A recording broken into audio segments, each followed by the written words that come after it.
Hello students, my self Niyati Gupta from Gupta classes. Students, हम लोग कर रहे थे क्लास 8 का chapter number 10 reaching the age of adolescence. So students, हम लोगों ने रिप्रोडक्टिव स्टेज में जो टारगेट साइड होती है हार्मोन्स की, उसके बारे में बात कर ली थी पिछली क्लास में।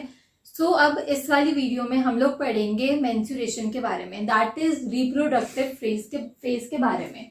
Reproductive phase of life in humans, मतलब कि हमारी लाइफ का जो रिप्रोडक्टिव फेज होता है हमारी लाइफ में, हमें आज उसके बारे में बात करनी है। सो स्टूडेंट्स देखो, मेल्स में पहले हम अगर मेल्स की बात करें तो स्पर्म्स प्रोड्यूस होने जब स्टार्ट होते हैं तो वो एकदम एंड ऑफ द लाइफ तक प्रोड्यूस होते हैं। हाँ, उनकी फ्रीक्वेंसी कम हो जाती है, बट ये नहीं कि वो एकदम बंद हो जाते हैं या कुछ भी, जैसे कि मतलब बिल्कुल खत्म हो गए कि कोई स्पर्म प्रोड्यूस नहीं हो रहा, ऐसा नहीं हो सकता। ठीक है, तो मेल का जो रिप्रोडक्टिव सिस्टम है, रिप्रोडक्टिव फेज है, वो एक नॉर्मल है कि हाँ भाई प्यूबर्टी से स्टार्ट हो गया और एकदम एंड ऑफ द लाइफ तक चल रहा है। हाँ, स्पर्म्स में थोड़ा सा डेविएशन आ जाता है कि भाई हाँ उसके बाद हम बेबी नहीं कर सकते, बट स्टिल ये ऐसा नहीं होता कि स्पर्म प्रोड्यूस होने बंद हो जाते हैं, स्पर्म कंटिन्यूसली प्रोड्यूस होते हैं। सो अब हम बात करेंगे फीमेल की। ठीक है, adolescent become capable of reproduction when their testes and ovary begin to produce gamete। ठीक है, जब रिप्रोडक्शन कब कर सकते हैं मेल और फीमेल, जब टेस्टिस और ओवरी से गैमीट्स प्रोड्यूस होने स्टार्ट हो जाते हैं। और इनके गैमीट्स का नाम क्या होता है? टेस्टिस से क्या बनता है? स्पर्म बनता है, और ओवरी से एग बनता है। ठीक है, यही होते हैं इनके गैमीट्स। और स्टार्ट कब होते हैं प्रोड्यूस होने? प्यूबर्टी की स्टेज में। प्यूबर्टी कब से स्टार्ट हो जाती है? 11 to 12 ईयर्स मोस्ट प्रोबेबली, और ठीक है, फिर उसके बाद जो वो मेच्योर होते रहते हैं हमारे जो रिप्रोडक्टिव ऑर्गन्स होते हैं। Now in females the reproductive phase of life began at puberty. Females में भी ये प्यूबर्टी में ही स्टार्ट होता है। रिप्रोडक्टिव फेज जो होता है हमारा 10 to 12 ईयर्स पे स्टार्ट हो जाता है और 45 to 50 ईयर्स पे स्टॉप हो जाता है फीमेल्स में। ये नहीं कि उम्र भर उनका रिप्रोडक्टिव फेज चलता ही रहेगा। Now release in 28 to 30 days. अब देखो, ओवरी जो गैमीट अपना रिलीज करती है, मतलब जो एग या ओवम हम उसे कुछ भी बोल सकते हैं, वो रिलीज करती है। तो वो कितने दिन में रिलीज करती है? या तो 28 या 30, कभी कभी जल्दी भी हो जाता है। ऐसा नहीं है कि 28 और 30 एक पर्टिकुलर डे तुम्हें दे दिया गया है, कभी कभी जल्दी भी कभी कभी लेट भी, बट मोस्ट प्रोबेबली जो साइकिल होती है ओवम को प्रोड्यूस होने की वो होती है 28 to 30 डेज की। Now menstruation. अब गर्ल्स में क्या होता है? गर्ल्स को मेंस्ट्रुएशन आता है जब उनकी रिप्रोडक्टिव फेज स्टार्ट हो जाता है, जब वो रिप्रोडक्शन कर सकती हैं, they capable of being pregnant, ये भी बोल सकते हैं हम।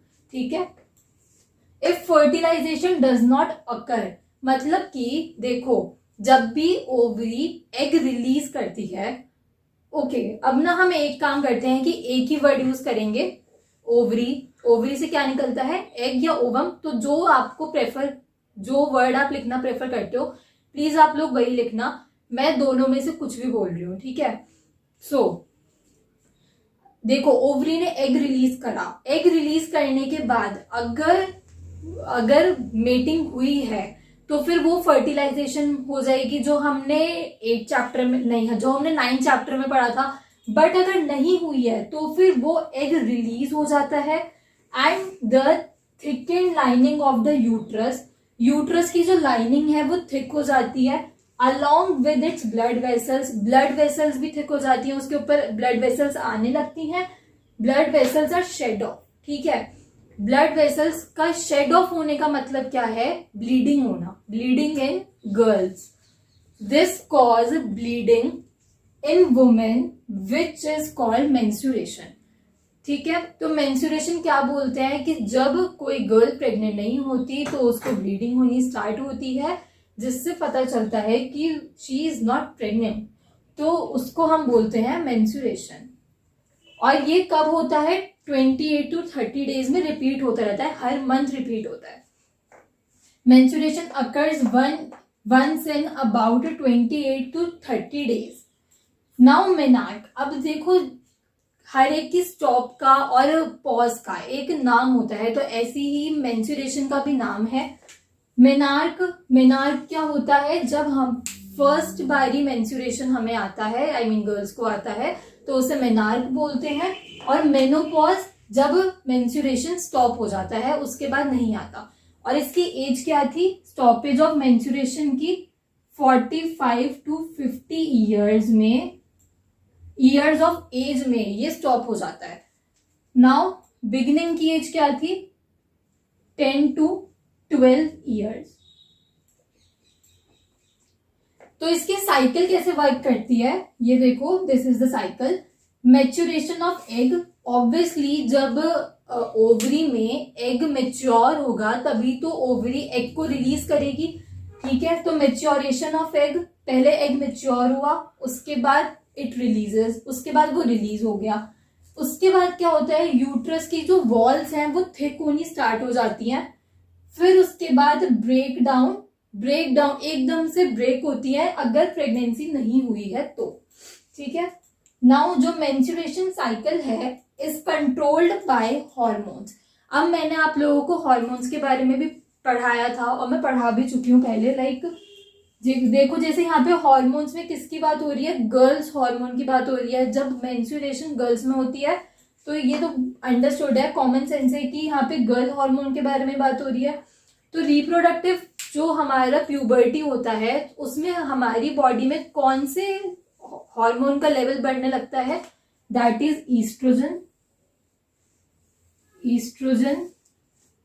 और मैंने आप लोगों को एक और नाम बताया था, progesterone.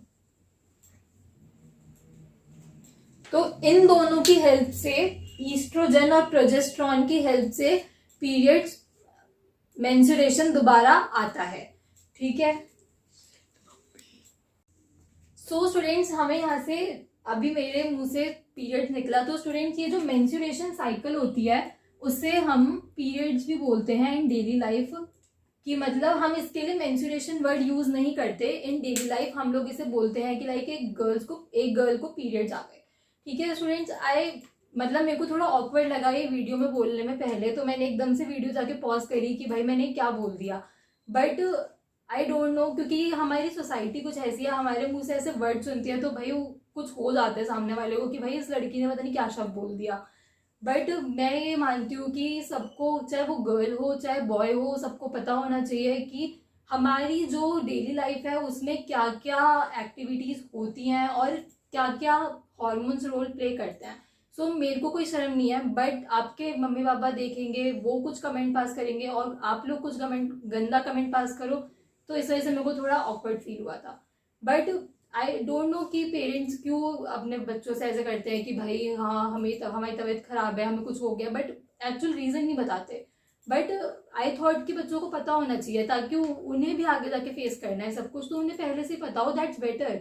And I don't know कि भाई एक चीज होती है सेक्स एजुकेशन, तो वो भी पेरेंट्स आजकल बच्चों को नहीं देते, वो भी छुपाते हैं कि भाई नहीं तुम्हारे वक्त आने पे तुम्हें पता चल जाएगा। लाइक ऐसे नहीं करना चाहिए, उन्हें कहीं और सोर्स से पता चले।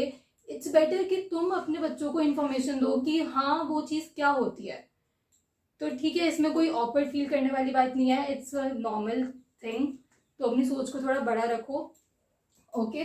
सो स्टूडेंट्स, आज की वीडियो में इतना ही। एक बार ये रिकैप कर लो कि देखो ये जो प्रोसेस होता है वो याद रखना है कि जो पहले एग मैच्योर होगा उसके बाद ही रिलीज होगा, फिर उसके बाद हमारी जो यूट्रस वॉल है वो थिक होनी स्टार्ट हो जाती है और उसके बाद ब्लीडिंग होनी स्टार्ट होती है अगर प्रेगनेंसी नहीं हुई है तो अगर यहाँ पे फैक्टर आता है कि अगर पीरियड्स मिस हुए हैं तो इसका मतलब क्या है, प्रेगनेंसी अकर हो चुकी है।